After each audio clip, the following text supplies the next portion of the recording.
She would go investigate the farms in nearby areas and look for animals similar to her. She never found any, and so she would come back to the train, and then the convoy would choo-choo along to the next area to drop off more animals and farm equipment as needed. There was one that was interesting. An interesting place they stopped that was promising. It was a huge tower by a river. They weren't there to drop off animals and only dropped off farm equipment for storage. Everyone seemed happy, but there were lots of cats. The cats kept wanting Ashley to come down and play with them, but Ashley thought it was more fun to stare down at the cats. Plus, she wasn't in the playing mood. She was learning. Ashley looked and thought that there would be food for her to catch and eat in the river, but she was constantly concerned about the cats wanting to play rough with her. Cats could be really deceitful sometimes.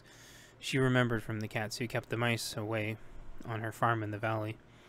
Over yonder there was a giant bird that looked like the crane machines that people used at the side of the river. It was absent-mindedly stabbing at fish like it was on a quest to wipe out the entire species single-handedly. Ashley watched this giant bird for a while, and it seemed to already have its fill, but it kept stabbing more fish anyway for no reason. It had an entire pile of fish and wouldn't stop. Ashley was going to shoo the bird away and tell it to stop being wasteful, but then she remembered the cats were around. After watching the bird and being disgusted by it, there was rustling in the grass. 3 cats poked their head out, and then 2 more.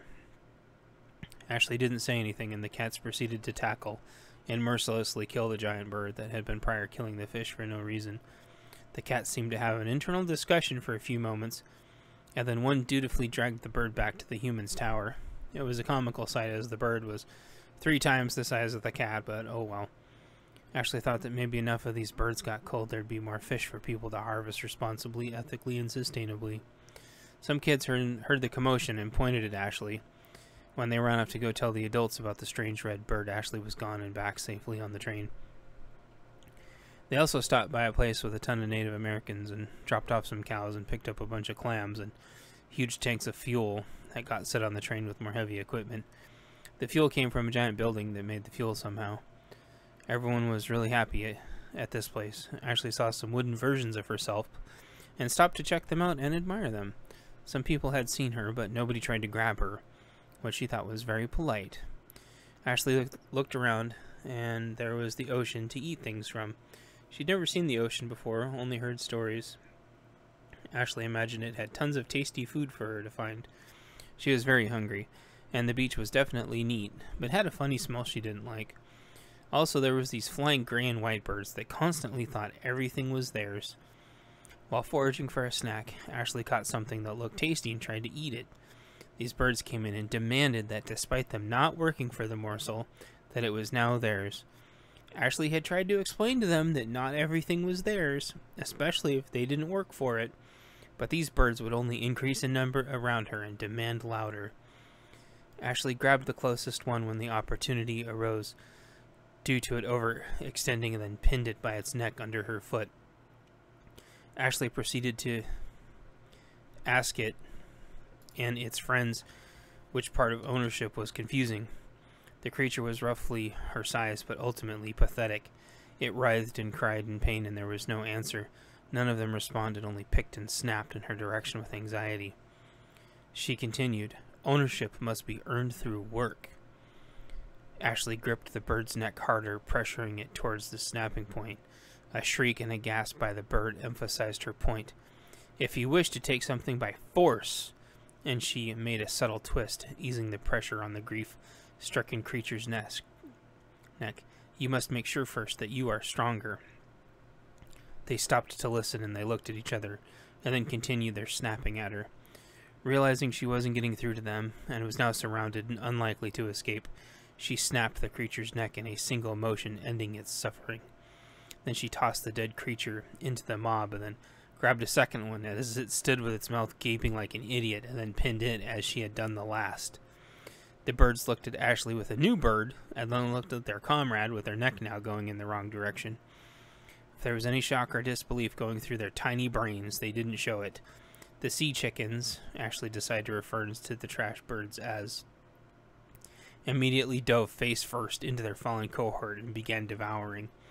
Repulsed by this, Ashley released their captor, picked up her snack, and left.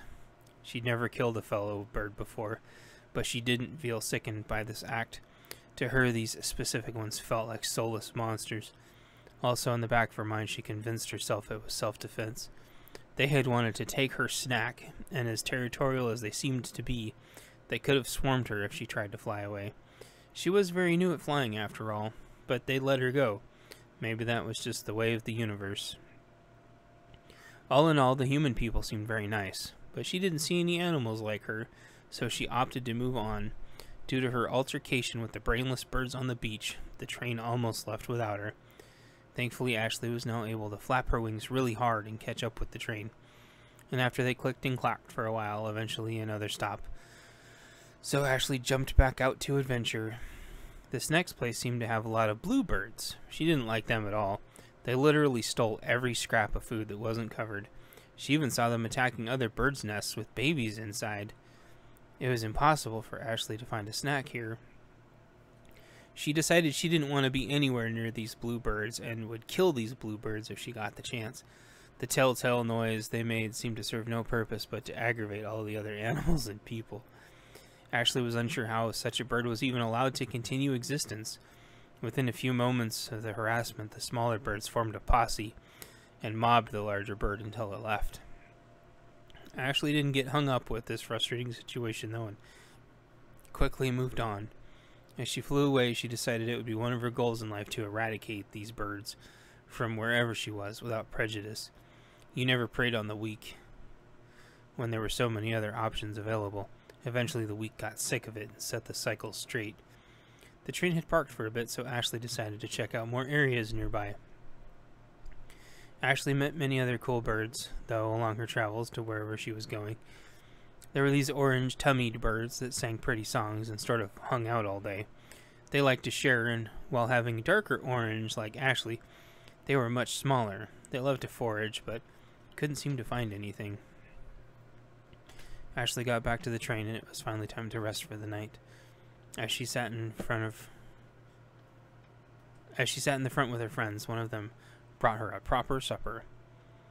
Don't even know what that is, let alone what it eats, but I like the seeds, so I guessed. Ashley started picking through the food they had brought for her and listened to them talk. I don't know, it looks sort of like a swan. Maybe it's some kind of cross between a hawk and a goose. What causes a bird to leave ash everywhere and burn stuff like that? Yeah, seriously, is the oil on its feathers caustic?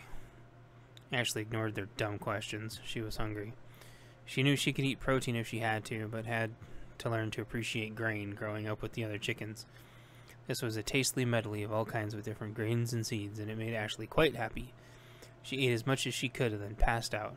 When Ashley woke up, it was almost dawn, and everyone was off the train in a new spot, doing another unload. 12. New beginnings. Somewhere, day 3, early morning, there were tiny birds that looked like mushrooms with wings. They only came out in the morning and sang beautiful songs.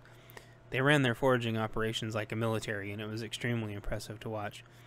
They had lookouts and overwatch and foragers. Ashley enjoyed watching them and was soon entranced until they discovered her watching. At first, the little birds didn't know what to make of Ashley. They had a chirp for a possible threat, a different one for a definite threat, and several more for scatter and get together and food identified. Ashley got identified as a definite threat, then was soon downgraded to potential. They came and scouted her, but she didn't flinch. She was so interested in them. They still didn't trust her, though, so she went and grabbed the bird feeder that they were messing with. It had got knocked over, so she tipped it right side up and let them eat out of it. She hung out with one of the Overwatch, and the tiny bird explained that they identified threats based on size. The closer the animal is to their size, the higher the threat, and the bigger the size, the lesser the threat. This concept made perfect sense to the tiny mushroom bird, and she thanked the bird for the analysis.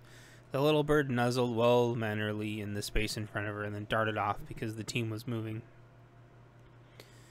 Ashley looked over at the train and zoomed in with her eyes. They were still working on stuff, so Ashley decided to scout around some more to see what she could find.